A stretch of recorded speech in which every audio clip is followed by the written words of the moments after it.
What is going on, guys? This is Velo here, and the video I have for you today is going to be a dual commentary with my friend the Schwantz, and we're going to be talking about YouTube gameplay standards. So if you want to go and introduce yourself, mate. Yo, what is going on, people? This is the Schwantz27, and Oscar, thank you so much for giving me a ring, and I don't mean in a sexual way.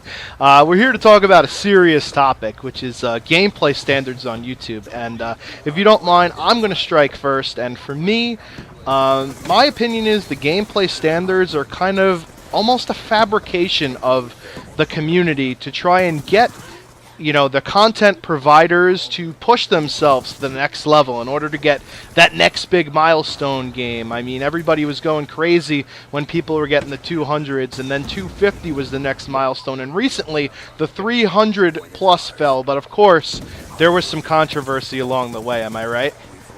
Yeah, there's a lot of controversy. I'm not going to name drop, but there are loads of people like faking 200 pluses, faking them the 250 pluses, like even solo or in party, it doesn't matter, you're still faking a gameplay. And then people even fake the 300 plus, and then there's all this controversy with clans as well. And it's been an interesting ride. I'm not gonna say the gameplays have been that entertaining in my opinion. Obviously, people like each to their own, but I think the road to the 300 plus is more interesting than the actual 300 plus gameplay itself. So that's just how I feel anyway. Yeah, I mean, for me, my standard, if you want to call it that, if you guys have never checked over at my channel, here's a little shameless plug right now. But I don't upload those beast gameplays, right? I upload content that I think is entertaining. For me, I think the YouTube community has gotten so fixated on the score in the title rather than the content in the actual video, and they are not slowing down and they're not watching the gameplay that is unfolding in front of them, because it's very easy to spot, fake or shady activity if you actually watch the fucking video. And for me, I would much rather watch a tight game or an entertaining game or, people having a laugh on Call of Duty than a game where, people sit up in that fucking house in Yemen or, people holding down the deli on Overflow. Everybody's fucking seen that bullshit already. To me, it's just spawn trapping. And yes, spawn trapping has been a part of every single Call of Duty, but for me, it's not really that entertaining to watch, most of the time. What about you? Yeah, I understand completely what you're talking about, and this sort of brings us on to the topic of the competitive Call of Duty. Like every year it's sort of got more and more entertaining, but now because all YouTube is just spawn trap gameplays, the odd solo gameplay, and we've sort of run out of things to watch because a lot of people are getting dried up of these high-scoring gameplays. Most of the people who enjoy them are actually the sort of newer people coming into YouTube who haven't been around the whole time, like people who were back in Modern Warfare 2 watching videos back then.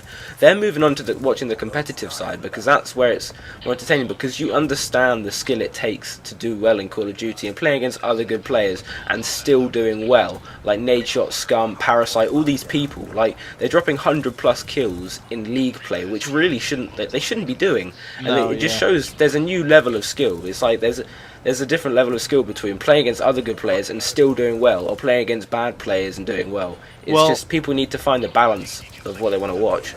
Well, here's the thing, though. I'm not saying that it does not take skill to get these type of gameplays, right? It takes a lot of skill. It takes a lot of gun skill, and it takes a lot of intricate knowledge of the game. You need to know the spawning system. You need to know traffic patterns. I mean, even coming down to things like, there's 2 minutes left in this round. Now is the time to go capture the B flag. Or if you guys sitting on B flag. Yeah, or if you guys have points. Yeah, if you guys have watched Benny Central's 300 plus, which I'm sure you have, he's on the B flag getting 200 points for a capture kill instead of 100 or 125. All of that requires intricate knowledge, plus the amount of teamwork that it takes in order to get something like that. When you're the guy going for that gameplay, you need to, not only worry about what you're doing and the gunfights you're getting into, you got to worry about the guys behind you and making sure they're holding down that spawn traps, you know what I mean? Yeah, because you're only as weak as your weakest player. So if one person does something wrong and too many people push the spawn, boom, you're gonna flip straight back to the other flag. They're gonna cap it, and you're gonna lose a lot of momentum and a lot of time to kill. So although people may say this 300 plus did not take much skill, I'd like to see everybody go out and get 300 kills every day, every game. It's not something that happens. Yeah, it just no. doesn't happen. Like, I can see you saying, oh, 100 plus spawn trap is easy. That's a given. But 300 kills, you're averaging a kill every 2 seconds, streaks or not. That is impressive. Yeah, that's for sure. You know, and getting high-scoring gameplays like that, you could try and do it that way by just grinding. I know Benny has uploaded a lot of videos where he's been grinding for those games. I know a lot of other big YouTubers, like fellow pub stomper Ozuric has been grinding for those games, but. At the same time, it's also brought about people who kind of want to shortcut the system and cheat in order to get those gameplays. We've seen an unbelievable amount of gameplay cheating in Black Ops 2, whether it be, reverse boosting or having dyers join in session on the opposite team, or even, things as bad as having AFK teammates. These are all things that are kind of gameplay cheating, and to me, it warrants just as much scorn as, things like boosting and hacking and lag switching. What do you think? Yeah, well, lag switching and hacking, those are two things which are like sort of out of control, because that's modifying the game that you're playing and affecting other people. But with this dying as well, it's really bad because it's not just playing the game themselves and affecting the people who they're going to be playing against. They're cheating and lying to a lot of people who are going to watch their videos and assume that they're good players when actually it's just a load of cheating behind the scenes.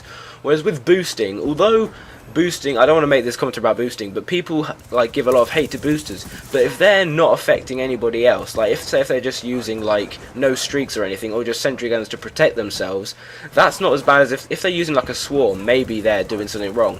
But in my opinion, all they're doing is boosting for a camo or an attachment. So really, they're just wasting their own time. I'm not really too bothered if you're boosting or not. But if you're affecting my game, if you're calling in on Modern Warfare 2, if you're calling in a Harrier or a chopper gunner when you've been boosting for it, I don't want to be seeing that. I'm happy for you to sit there on your own in your little corner with your friend, attacking surgeons, getting headshots, but you do not call in streaks in my game, because that's just one step too far.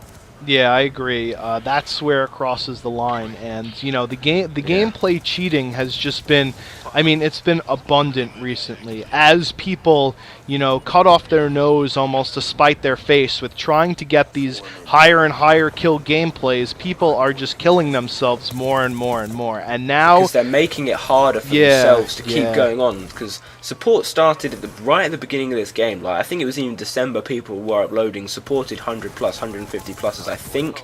I'm not too sure. I don't really take much note on it because that's not sort of my area of YouTube. But I do know that people were doing it straight away, and then they have to realise that what they've done is they've made the standard so high already that they've got to play 9 months with these same standards and improve on it. And I think at the beginning of summer, when the 300 plus at the beginning of summer, I don't know what people are going to do in all their free time. This is when people are at school and things like that. So back in Modern Warfare 3, I know it was solo for a lot of the time. Jay Nasty, even though people gave him a lot of hate for running support, he didn't start until way into this year. So I don't see why people got really angry at it, because he left it right till the end. He got to 17,000 subscribers on Modern Warfare 3, half from his solo shotgun Moabs. He got a solo model gameplay on Outpost, which I just don't see how that is a lot more skill than these spawn trap gameplays. Well, not to turn this into Black Ops 2 versus Modern Warfare 3, with something like a streak, like a Moab that you can go for, it keeps viewers entertained and exciting and something different. In Black Ops 2 we have the nuclear thing, but it's not nearly as, wow, or it doesn't have that it factor that the Moab does. But you're right. It's gun on gun. Support gameplays are something that really, honestly, I don't have that big of a problem with, because for Black Ops 2, you kind of almost have to run in a semi-decent sized party in order to make the game exciting and entertaining. If you try and roll solo, believe me, this game is not for the solo people. It's made for competitive mindset. But where I draw the line, like I said before, is with the gameplay cheating, with, inviting recent players onto the other team that know what you're doing and know that, hey, don't kill so-and-so off of his streak. you know, blah, blah, blah, and all that other bullshit. That's where I have the problem and where I draw the line. And listen, I mean, to all of the viewers out there, watch the fucking video that you click on. Don't worry about the score and the title. Just sit there and watch the fucking video. You will soon learn very quickly how boring some of these spawn trapping gameplays can be. And I'm not saying that they don't take skill, because they do. They do take skill, as we previously mentioned before. But, you know, be entertained on YouTube, because at the end of the day, what are we really doing? We're watching somebody else play video games. And me and Oscar were talking about this before we decided to record, but that's kind of sad, isn't it? Yeah, yeah, and on that note, I'm going to end the commentary here. So I want to thank the Schwans for coming onto my channel. If you haven't already subscribed to his channel, it would be great if you could go and check it out. He's a great